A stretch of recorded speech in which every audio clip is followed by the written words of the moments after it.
Hey team, I had a practice session and I can't get the volume to work very well, so I think you might have to turn this way up. But I wanted to make a couple of points about the work that you have to do tonight. As I say, you have three tasks. The first is to do this fonted passage that you began yesterday in class. The second, a voice thread, and third, tomorrow you'll have an essay. So go right through these. Hoodies you've seen is the model. This is sort of this fonting task at its best. So I'll send it along to you. You want to bring this tomorrow. You can either post it to the Moodle or print it. Don't email it to me, okay? I'm trying to get rid of my emails right now. So get this done. Um, that's step one.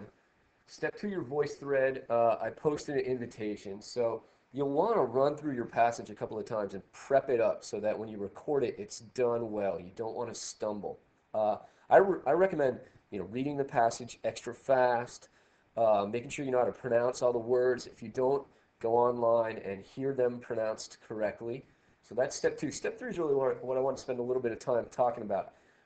As you look at your passage, uh, I want you to consider from three perspectives that we've already gone over in class. But let me start with the first one.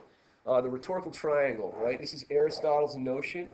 So who's your speaker? And you'll know this because the speaker will be identified by name, right? This, I think, is really important.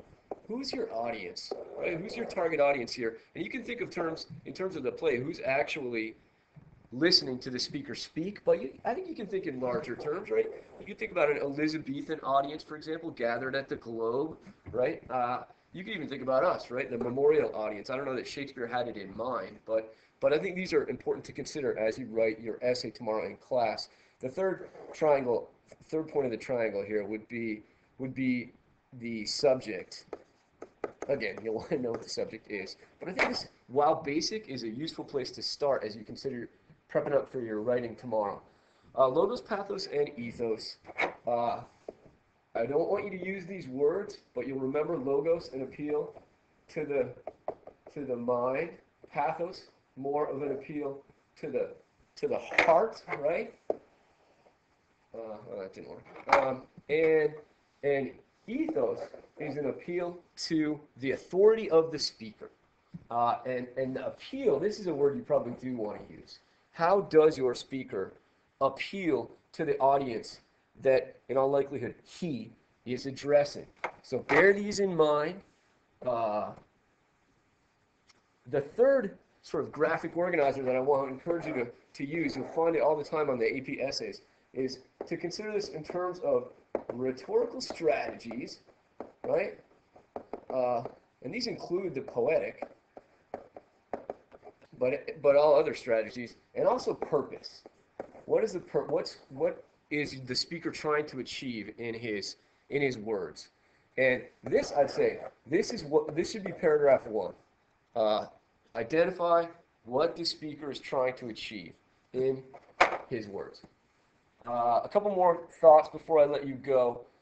As you write tomorrow, or those of you who are leaving for field hockey or whatever, tonight, um, no reason to use the pronoun you, nor is there any reason to use the pronoun I. It is presumed that these are your thoughts, so there's no need for you to say something like, I think that, right? That's superfluous and unneeded language.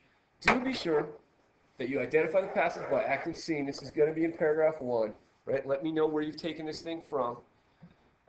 Integrate some quotations, right? At least two or three. And I'm thinking 3 or 4 words. Once more into the breach, says Harry, right? Uh, don't give me the unigraph. We've gone far beyond that. So I'm thinking, 5 paragraphs, maybe, but at least 3. And that first all important paragraph, first paragraph, make sure that you don't end it with a list of strategies, right? The speaker in this scene uses logos, pathos, and ethos. Don't do that. You're better than that. Don't set up a rote 5-paragraph essay. All right, that's what I got for you. Oh no, how do I stop? Huh? And ah, okie dokie. All right, you can stop listening now because I got nothing more to say.